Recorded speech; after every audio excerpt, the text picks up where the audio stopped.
সবর্ণাসন চতুতাং পিতাং শুক্লাসিনী হেমা ভাঙ্গ রুচিং শশাঙ্ক মুকুটাং সত্যম বাগুতাম হস্তির্মুদ্গর পাশবদ্ধর সরাং সম্বিভ্রতি ভূষণী ব্যাপ্তাঙ্গিং বগড়ামুখিং জগতাং সত্যমিনীং চিন্তায় জগজ্জননী মা বগড়ামুখী আদি দিনের ইষ্ট দেবতা মঙ্গল দেবতা লক্ষ্মীনারায়ণ জগন্নাথ বলভদ্র সুভদ্রা সুদর্শনী চতুর্ধামূর্তি ଦେବତା ଇଷ୍ଟଦେବୀ ମା ଜଗଜ୍ଜନନୀ ଖଣ୍ଡୁଆଳି ଯେଉଁମାନେ ଆଜିର ଏ ଆଷ୍ଟ୍ର ସମ୍ବାଦର ଦୈନିକ ରାଶିଫଳ କାର୍ଯ୍ୟକ୍ରମଟି ଦେଖୁଛନ୍ତି ଶୁଣୁଛନ୍ତି ସେମାନଙ୍କର ପାଇଁ ଆଜିର ଦିନଟି ସୁଖ ସମୃଦ୍ଧି ମାନସିକ ପାରିବାରିକ ଶାନ୍ତି ଉତ୍ତମ ସ୍ୱାସ୍ଥ୍ୟ ଓ ସମ୍ପଦର ଦିନ ହେଉ ଏହା ହିଁ ଜଗନ୍ନାଥଙ୍କ ପାଖରେ କାମନା କରି ଆରମ୍ଭ କରୁଛୁ ଆଜିର ଆମର ଦୈନିକ ରାଶିଫଳ କାର୍ଯ୍ୟକ୍ରମ। ଜୟ ଜଗନ୍ନାଥ। ଆଜି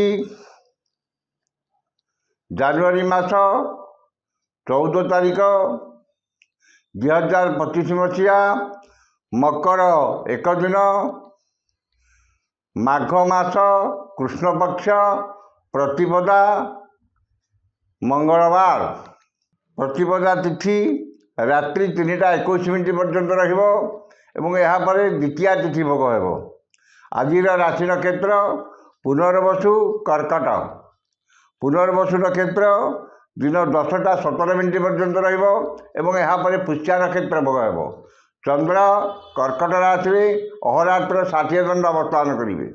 ପ୍ରତିପଦା ତିଥି ଯୋଗୁଁ ପାଣି କଖାରୁ ଖାଇବା ମନା, ଖାଇଲେ ଅର୍ଥହୀନ ହେବେ। ଆଜି ହେଉଛି ପବିତ୍ର ମକର ସଂକ୍ରାନ୍ତି ଏବଂ ମକର ମାସର ପ୍ରଥମ ଦିନ।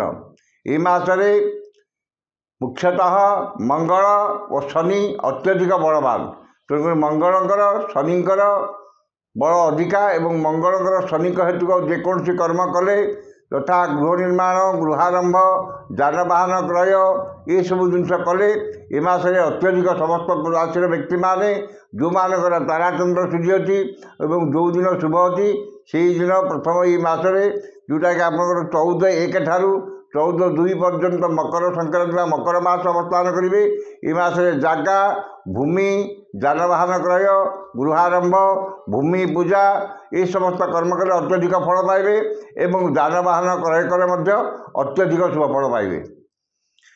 ବର୍ତ୍ତମାନ ଜାଣିନେବା କେମିତି କଟିବ 12ଟି ରାଶିର ବ୍ୟକ୍ତିମାନଙ୍କର ଆଜିର ଦିନ। ପ୍ରଥମ ରାଶି ମେଷ ରାଶି। ମେଷ ରାଶି ଚତୁର୍ଥ ଚନ୍ଦ୍ର ଏବଂ କୃଷ୍ଣ ପକ୍ଷ ଯୋଗୁଁ ଧନ ସମ୍ପଦ ପ୍ରାଚୁର୍ଯ୍ୟ ପ୍ରତିପତ୍ତି ବୃଦ୍ଧି ପାଇବ। ଗୁରୁଜନଙ୍କ କୃପା, କ୍ଷମତାଶାଳୀ ବ୍ୟକ୍ତିଙ୍କ ସହାୟତା ଏବଂ ରାଜନୈତିକ ବ୍ୟକ୍ତିଙ୍କର ଦୃଷ୍ଟିରେ ରହିବେ। ସ୍ୱଜନ ପରିଜନ ବନ୍ଧୁ ବାନ୍ଧବ ସହକର୍ମୀ ସହଯୋଗୀଙ୍କ ସାହାଯ୍ୟ ସହଯୋଗ ମିଳିବ ଏବଂ ପରିବାରରେ ସୁଖ ଶାନ୍ତିର ପରିବେଶ ରହିବ। ବାଣିଜ୍ୟ ବ୍ୟବସାୟ ପରିବହନରେ ଆୟ ଅତି ଉତ୍ତମ ହେବ ଏବଂ ନୂତନ ପରିବହନ ବ୍ୟବସାୟର ସୁଯୋଗ ଜୁଟିବ। କର୍ମରେ ଆଶାଠାରୁ ଅଧିକ ସଫଳତା, ଉଚ୍ଚ ସମ୍ମାନ, ଉଚ୍ଚ ପଦବୀ ଏବଂ ପଦସ୍ଥ ଅଧିକାରୀଙ୍କର ସବୁ ଦୃଷ୍ଟିରେ ରହିବେ। ଯେଉଁମାନଙ୍କର ଅଶ୍ୱିନୀ ଓ କୃତିକା ମେଷ ସେମାନେ ଉପକୃତ ହେବେ। ଶୁଭରଙ୍ଗ ଲାଲ, ସଂଖ୍ୟା 3, ଆରାଧନା ପ୍ରଭୁ ହନୁମାନ। ବୃଷ ରାଶି ତୃତୀୟ ଚନ୍ଦ୍ର ଯୋଗୁଁ ନୂତନ କର୍ମ ଆରମ୍ଭ କରିପାରନ୍ତି କିମ୍ବା ନୂତନ ନିଯୁକ୍ତି ମିଳିପାରେ। ମନରେ ଉତ୍ସାହ ଉଦ୍ଦୀପନା, ପରିବାରରେ ସୁଖ ଶାନ୍ତି, ସୌଜନ୍ୟରେ ସୁସମ୍ପର୍କ ଏବଂ ଭାଇ ଭଉଣୀଙ୍କ ପ୍ରତି ସ୍ନେହ ଶ୍ରଦ୍ଧା ଆନ୍ତରିକତା ଅଧିକ ରହିବ। ମନରେ ଦୃଢ଼ ଇଚ୍ଛାଶକ୍ତି ଏବଂ ମନୋବଳ ଦୃଢ଼ ହେବ। ସୁଖବର ସୁସମ୍ବାଦ ମିଳିବ ଏବଂ ସମସ୍ତ କର୍ମରେ ସୁଚିନ୍ତିତ ପଦକ୍ଷେପ ନେବେ। ବାଣିଜ୍ୟ ବ୍ୟବସାୟ ପରିବହନରେ ଆୟ ଅତି ଉତ୍ତମ ହେବ। କର୍ମରେ ଆଶାଠାରୁ ଅଧିକ ସଫଳତା ଓ ସମ୍ମାନ ମିଳିବ। ଯେଉଁମାନଙ୍କର କୃତିକା ଓ ମୃଗଶିରା ବୃଷ ସେମାନେ ଉପକୃତ ହେବେ। ଶୁଭରଙ୍ଗ ନୀଳ, ସଂଖ୍ୟା 2, ଆରାଧନା ପ୍ରଭୁ ଶ୍ରୀରାମ। ମିଥୁନ ରାଶି ଦ୍ୱିତୀୟ ଚନ୍ଦ୍ର ଓ କୃଷ୍ଣପକ୍ଷ ଯୋଗୁଁ ଧନ କ୍ଷତି, ମାନସିକ ଅସ୍ଥିରତା, ପରିବାରର ମନୋମାଳିନ୍ୟ ଏବଂ ଶାରୀରିକ ପୀଡ଼ା ଭୋଗିବେ। ମୂଲ୍ୟବାନ ପଦାର୍ଥ ନଷ୍ଟ କିମ୍ବା ହଜିଯାଇପାରେ ଏବଂ ଧନକୁ ନେଇ ବିବାଦ ଓ ମାନିମକଦ୍ଦମାରେ ପଡ଼ିପାରନ୍ତି। ଅନ୍ୟଠାରୁ ଆଣିଥିବା ଧନ ଫେରାଇବାରେ ଅସମର୍ଥ ହେବେ ଏବଂ ଅନ୍ୟକୁ ଦେଇଥିବା ଧନ ପାଇବାରେ ବିଫଳ ହେବେ। ମନ ଅସ୍ଥିର, ବିଷାଦଗ୍ରସ୍ତ, ଚାପଗ୍ରସ୍ତ ରହିବ। ବାଣିଜ୍ୟ, ବ୍ୟବସାୟ, ପରିବହନରେ କ୍ଷତି ପହଞ୍ଚିବ। କର୍ମରେ ବିଫଳତା ଓ ବହୁବିଧ ସମସ୍ୟାର ସମ୍ମୁଖୀନ ହେବେ। ଯେଉଁମାନଙ୍କର ଆଦ୍ରା ମିଥୁନ ସେମାନେ ସତର୍କତା ଅବଲମ୍ବନ କରିବେ। ଶୁଭ ରଙ୍ଗ ସବୁଜ, ସଂଖ୍ୟା 4, ଆରାଧନା ବା ଚିହ୍ନମସ୍ତା। କର୍କଟ ରାଶି ଶ୍ରୀଚନ୍ଦ୍ର, ଶ୍ରୀଚନ୍ଦ୍ରେ ଶ୍ରିୟଂ ଦଦ୍ୟାତ୍, ଅର୍ଥାତ୍ ଶ୍ରୀଚନ୍ଦ୍ରରେ ଧନ, ମାନ, ସମ୍ମାନ, ସୌଜନ୍ୟରେ ସୁସମ୍ପର୍କ, ପରିବାରରେ ସୁଖ ଶାନ୍ତି ଏବଂ ସୁଖାଦ୍ୟ, ଲକ୍ଷ୍ମୀଙ୍କର କୃପା ଏବଂ ସୁଖାଦ୍ୟ ସୁବଚନ ପ୍ରାପ୍ତି ହେବ। ଆମୋଦ ପ୍ରମୋଦ ମୌଜ ମଜଲିସରେ ଅଧିକ ଆଗ୍ରହ ରହିବ ଏବଂ ପରିବାର ପ୍ରତି ଅଧିକ ଦାୟିତ୍ୱବାନ ବା ଯତ୍ନବାନ ହେବେ। ବାଣିଜ୍ୟ, ବ୍ୟବସାୟ, ପରିବହନରେ ଆୟ ଯାହା ହେଲେ ମଧ୍ୟ ମନରେ ଆତ୍ମସନ୍ତୋଷ, ଆତ୍ମତୃପ୍ତି ରହିବ। କର୍ମରେ ଆଶାଠାରୁ ଅଧିକ ସଫଳତା ଓ ସହକର୍ମୀଙ୍କର ସାହାଯ୍ୟ ସହଯୋଗ ପ୍ରାପ୍ତ କରିବେ। ଯେଉଁମାନଙ୍କର ପୁନର୍ବସୁ ଓ ଅଶ୍ଳେଷା କର୍କଟ ସେମାନେ ଉପକୃତ ହେବେ। ଶୁଭ ରଙ୍ଗ ଧଳା, ସଂଖ୍ୟା 1, ଆରାଧନା ଭଗବାନ ଶିବ। ସିଂହ ରାଶି ଦ୍ୱାଦଶ ଚନ୍ଦ୍ର କୃଷ୍ଣପକ୍ଷ ଯୋଗୁଁ ଅପବ୍ୟୟ, ଅପବାଦ, ଅପଦୋଷରୁ ସାମୟିକ ମୁକ୍ତି ମିଳିବ। ଖର୍ଚ୍ଚ ପ୍ରତି ଅନାଗ୍ରହ ଏବଂ ସଞ୍ଚୟ ପ୍ରତି ମନରେ ଆଗ୍ରହ ପ୍ରକାଶ ପାଇବ। କୁସଙ୍ଗ ପରିତ୍ୟାଗ କରି ସତ୍ସଙ୍ଗ କରିବେ ଏବଂ ସମସ୍ତ କର୍ମରେ ସୁଚିନ୍ତିତ ପଦକ୍ଷେପ ନେବେ। ଅଯଥା ଖର୍ଚ୍ଚ, ବଦ ଖର୍ଚ୍ଚ, ପରିବାରର ଖର୍ଚ୍ଚ ଭାର ବହୁତ କମ୍ ରହିବ ଏବଂ ଆୟର କିଛି ଅଂଶ ସଞ୍ଚୟରେ ବିନିଯୋଗ କରିବେ। ବାଣିଜ୍ୟ, ବ୍ୟବସାୟ, ପରିବହନରେ ଆୟ ଅତି ଉତ୍ତମ ହେବ।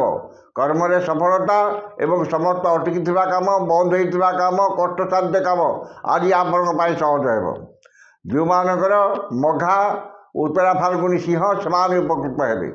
ଶୁଭ ରଙ୍ଗ ଗୋଲାପୀ, ସଂଖ୍ୟା 6, ଆରାଧନା ପ୍ରଭୁ ଶ୍ରୀ ଜଗନ୍ନାଥ।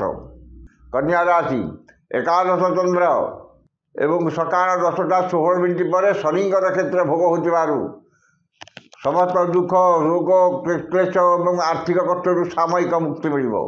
ପୂର୍ବରୁ ହୋଇଥିବା କ୍ଷତିର ଭରଣା କରିବାରେ କିଛି ମାତ୍ରାରେ ସମର୍ଥ ହେବେ ଏବଂ ଧନର ଆୟ ଅତି ଉତ୍ତମ ରହିବ। ଆକସ୍ମିକ ଧନ ଲାଭ, କୌଣସି ବିଶେଷ ସୂତ୍ରରୁ ଧନ ପ୍ରାପ୍ତି ଏବଂ ଧାର୍ମିକ କର୍ମରେ ଅଧିକ ଆଗ୍ରହ ରହିବ। ବାଣିଜ୍ୟ, ବ୍ୟବସାୟ, ପରିବହନରେ ଆୟ ଅତି ଉତ୍ତମ ହେବ ଏବଂ ଆର୍ଥିକ ସ୍ଥିତିରେ ସୁଧାର ଆସିବ। କର୍ମରେ ସଫଳତା ଓ କର୍ମସ୍ଥାନର ସମସ୍ତ ସୁବିଧା ସୁଯୋଗ ହାସଲ କରିବେ। ଯେଉଁମାନଙ୍କର ଉତ୍ତରା ଫାଲ୍ଗୁନୀ ଓ ଚିତ୍ରା କନ୍ୟା ସେମାନେ ଉପକୃତ ହେବେ। ଶୁଭ ରଙ୍ଗ ମେରୁନ୍, ସଂଖ୍ୟା 4, ଆରାଧନା ମା ଛିନ୍ନମସ୍ତା।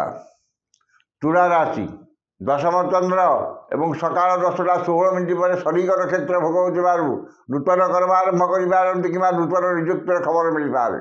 କର୍ମ ପ୍ରତି ଏକାଗ୍ରତା, ଆନ୍ତରିକତା ଅଧିକ ରହିବ ଏବଂ ସମସ୍ତ କର୍ମରେ ଆଶାଠାରୁ ଅଧିକ ସଫଳତା ମିଳିବ।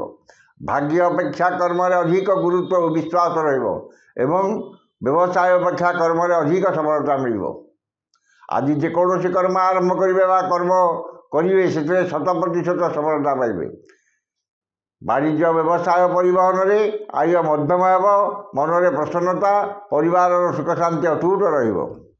ଯେଉଁମାନଙ୍କର ଚିତ୍ରା ଓ ବିଶାଖା ତୁଳା ସେମାନେ ଉପକୃତ ହେବେ। ଶୁଭ ରଙ୍ଗ ନୀଳ, ସଂଖ୍ୟା 2, ଆରାଧନା ମା କମଳା। ବିଛା ରାଶି ନବମ ଚନ୍ଦ୍ର ଯୋଗୁଁ ଏବଂ କୃଷ୍ଣପକ୍ଷ ଯୋଗୁଁ ମାନ ସମ୍ମାନ ହାନି, ମାନସିକ ଦୁଶ୍ଚିନ୍ତା, ପରିବାରରେ ମନମାଳିନ ଏବଂ ନିଜର ପ୍ରିୟ ବନ୍ଧୁ କିମ୍ବା ପୁରାତନ ବନ୍ଧୁଙ୍କ ସହ ବିବାଦ କିମ୍ବା ତାଙ୍କଠାରୁ ଅପମାନ ମିଳିପାରେ। ଅପମାନ, ଅପଦୋଷ, ଅପନିନ୍ଦା ମିଳିବ ଏବଂ ମନ ଅସ୍ଥିର, ବିଷାଦଗ୍ରସ୍ତ, ଚାପଗ୍ରସ୍ତ ରହିବ। ଉନ୍ନତିମୂଳକ କର୍ମରେ ପ୍ରତିବନ୍ଧକ ଏବଂ ଧାର୍ମିକ କର୍ମରେ ବିଘ୍ନ ଦେଖାଦେବ। ବାଣିଜ୍ୟ, ବ୍ୟବସାୟ, ପରିବହନରେ ମାନ୍ଦାବସ୍ଥା ଲାଗି ରହିବ। କର୍ମରେ ବିଫଳତା ଓ ସମ୍ମାନ ହାନି ଘଟିବ। ଯେଉଁମାନଙ୍କର ଅନୁରାଧା ଇଚ୍ଛା ସେମାନେ ସତର୍କତା ଅବଲମ୍ବନ କରିବେ। ଶୁଭ ରଙ୍ଗ ହଳଦିଆ, ସଂଖ୍ୟା 11, ଆରାଧନା ମା ଚଣ୍ଡୀ।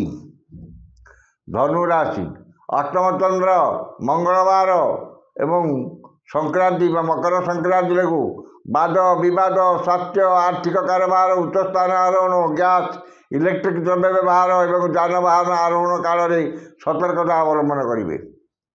ଧନ କ୍ଷତି, ମାନସିକ ଅସ୍ଥିରତା, ପରିବାରରେ ମନମାଳିନ୍ୟ ଏବଂ ଶାରୀରିକ ପୀଡ଼ା ଭୋଗିବେ। उचित कर्म विच्युत हो अनुचित कर्म आग्रह रखिए और बिना कारण बहुत व्यस्त रे अଯଥା खर्च बद खर्च परिवार खर्च भार वृद्धि पाइब एवं परिवार अशांतिर वातावरण वाणिज्य व्यवसाय परिवहन में क्षति पहुँचब कर्म विफलता और बाधा विघ्न लगी जो मानकर पूर्वाषाढ़ा धनु से सतर्कता अवलंबन करेंगे।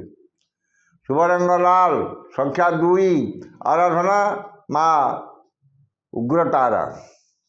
मकर राशि सप्तम चंद्र घाट 12 और संक्रांति हेतु मन में प्रसन्नता दाम्पत्य जीवन में मधुरता एवं समस्त कर्म स्वच्छता और समयानुवर्तिता अपनाइबे। परिचित महिला साहाय्य सहयोग और धन मिल मूल्यवान धातु बसन भूषण घर उपकरण क्रय करेंगे।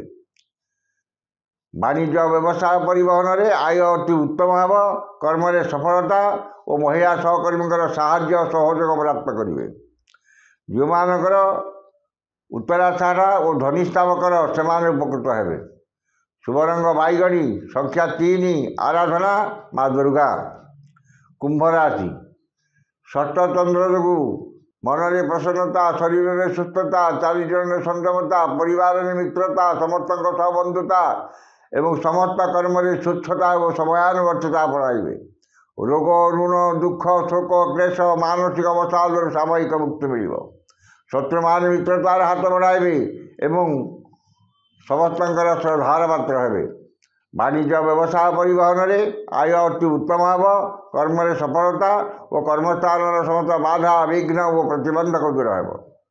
जो मानकर धनिष्ठा और पूर्वभाद्र कुंभ से उपकृत हेबे। शुभ रंग बैगणी संख्या 6 आराधना जगज्जननी माँ काली। शेष राशि मीन राशि। मीन राशि पंचम चंद्र जो मान सम्मान हानि मानसिक दुश्चिंता परिवार में मनमालिन्य एवं इतर जन ठार अपमान पाइबे। मन अस्थिर विषादग्रस्त चापग्रस्त रही संतान मान विशृंखलित हेबे। पितामाता स्वास्थ्यगत समस्या किंबा पैतृक संपत्ति को विवाद जमीजमा विवाद पारिवारिक विवाद उग्र रूप धारण करें। वाणिज्य व्यवसाय परिवहन में आय स्वल्प हेब कर्म विफलता और सहकर्मी उपहासर पात्र हेबे। जो मानकर उत्तरा भाद्र मीन से सतर्कता अवलंबन करेंगे। शुभ रंग हलदिया संख्या 7 आराधना माँ धूमावती। ये आज 12टी राशि आज राशिफल। समस्त राशि व्यक्ति माने दिनटी शुभ होगापाई उक्त मंत्रटी ऋष्यादि कर पाठ करूँ। ऋष्यादिटी है गच्छत्री मंगल महामंत्र से विरूपाक्ष ऋषि अनुष्टम छंद अद्य दिवस दिवसाधिपति मंगल देवता सुकृत मंगल देवता मंत्र 178 संख्यक मंत्र जपे विनियोग। ये ऋष्यादि थे पढ़े और मंत्रटी है हूं श्री मंगलाय नमः। ये मंत्रटी की सकाल 108 और संध्या 108 पाठ करूँ। निश्चित भाव में दिनटी आपंकर मंगलमय एवं शुभमय हम। आज तो समय सरी जाइए आसंता काली देखा ठीक यही समय विदा दिंतु। जय जगन्नाथ।